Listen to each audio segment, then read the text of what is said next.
The movie starts in a CCTV control center where two women are talking about their new young co-worker. He is wearing sunglasses indoors, which the women think is weird. Suddenly they detect two robbers on the run. Their boss is notified and they quickly call the police. Everyone in the office tracks the robbers through the cameras, and yet they get lost. When they start losing hope, the new employee shows them a clip of the robbers hiding in an alleyway. Because of his help, they are soon caught by the police. The employee's name is Yo Jang-boo, and he has a rare genetic condition that makes him see everything in slow motion. Using his disorder, he was able to see where the robbers went even though they were moving at a high speed.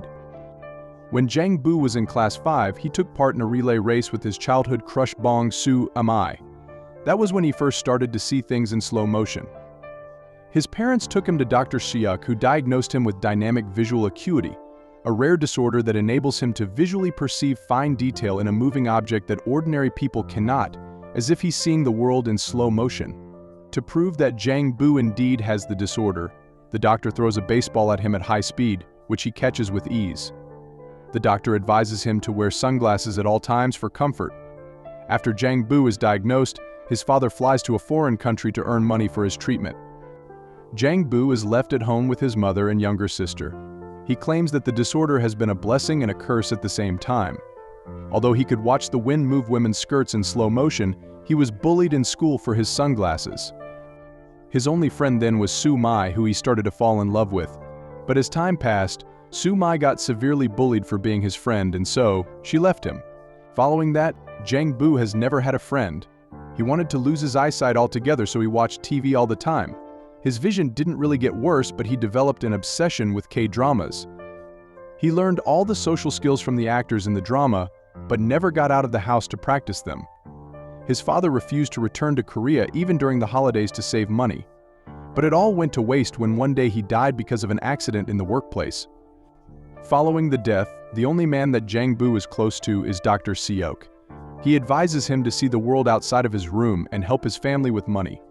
That is why Jang-boo starts to work in the CCTV control center. In a monologue, he claims that he likes to watch people on the screen because it reminds him of dramas. The only difference is that in this drama, everyone is the lead actor. His co-worker, Byung-soo, talks to their boss about Jang-boo's behavior, claiming that he is very introverted and doesn't talk to anyone.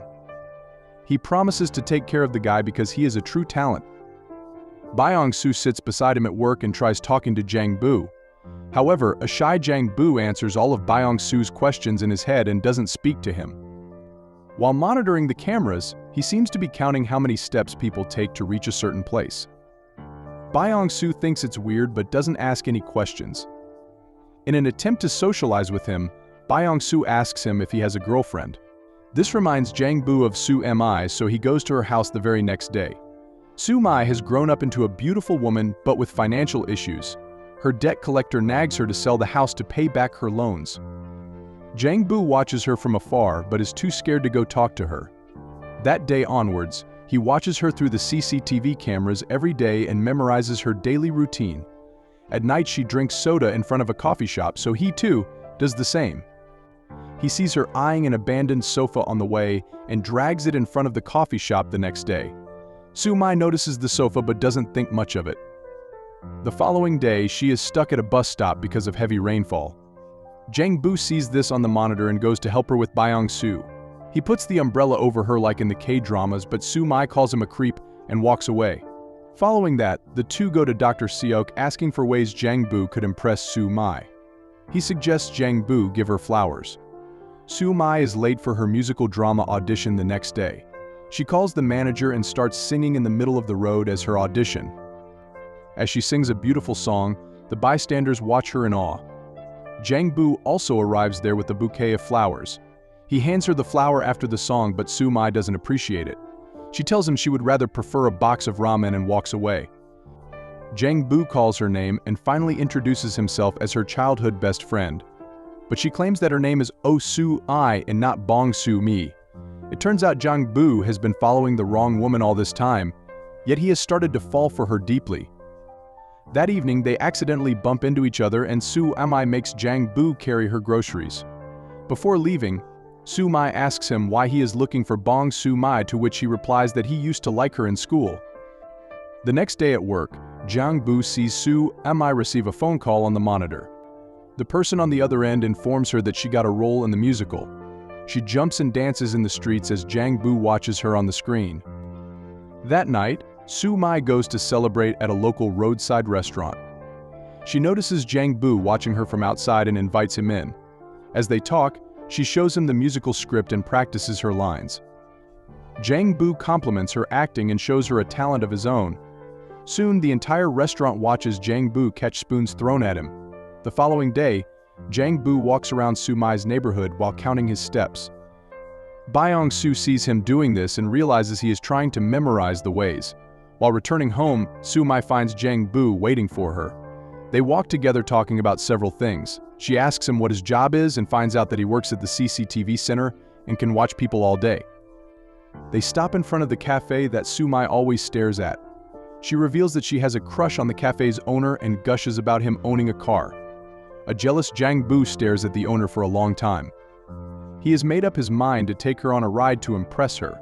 He asks everyone at work if they own a car in hopes of borrowing it. However, none of them happen to own one. While returning home, Su Mi is approached by the debt collector. He starts to yell at her and threatens to hit her if she doesn't return the money.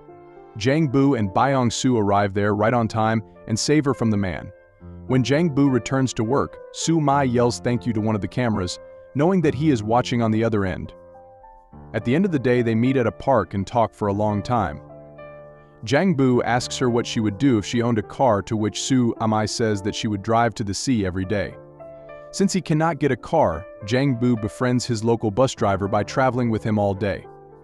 He had been watching the driver play baseball alone at night through the cameras.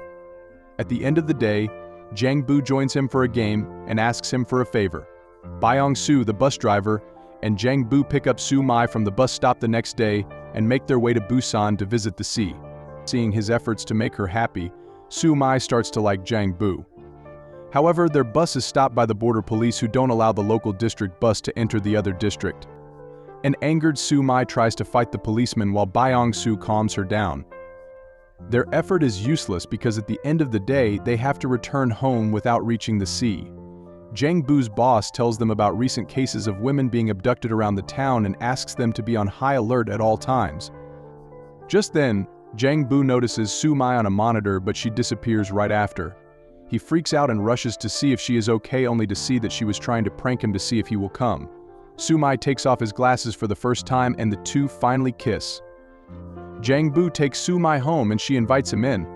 However, their plans are ruined when Su Mi notices the debt collectors in her house. They throw her belongings around, threatening her to return the money. Jiang Bu tries to run to her but suddenly falls down as his vision goes blurry. After the men leave, Jiang Bu and Su Mi sit down to talk. In the pile of stuff that the collectors threw out are drawings that Jiang Bu made for Su Mi when they were in school. Su Mi reveals that she lied to him about being a different girl because she didn't want to be compared to her younger self. Jiang Bu keeps quiet the whole time as Su Mi looks at the drawings while smiling. He visits Dr. Seok the next day, informing him that his eyes have gotten blurry. It turns out that with time his disorder has gotten worse, because of which he will be losing his vision very soon.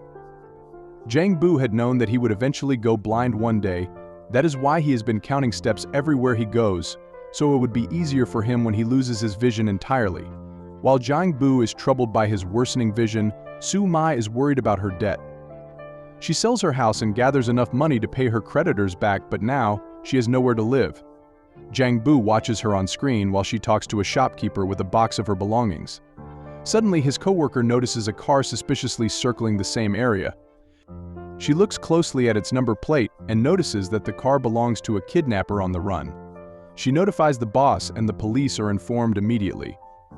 However, they lose sight of the car, and at the same time, Jiang Bu loses sight of Su Mi. He freaks out and runs to save her from potential danger. On his way, he loses his vision completely and crashes the bike. Byong Su notices this through the cameras and runs to help him. Su Mi, on the other hand, is approached by a strange man who grabs her arm. But before he can take her away, Jiang Bu starts to run towards them. The abductor runs away, but Jiang Bu almost crashes into a bus. The police arrive and take Su Mi in for interrogation. Now, Jang-bu is left alone in the streets and is helped by Byung-soo. He cries while holding his friend, devastated on losing his vision. Several days have passed since the incident. Soo-mai gets busy with her life and doesn't contact Jang-bu. She looks at the CCTV cameras often when she misses him. A few months later, she notices Jang-bu inside her favorite cafe. She happily approaches him and waves her hand but is shocked when Jang-bu brings out his stick and walks the other way. She follows him around the town and finally reaches an art gallery that is filled with paintings of her that Jang-bu has drawn. In a monologue, Jang-bu says that he has lost his vision but he still remembers her. The next day, Soo-mai again follows him, but this time, he asks her where she wants to go. She realizes that he can sense her and the movie ends as the two hug.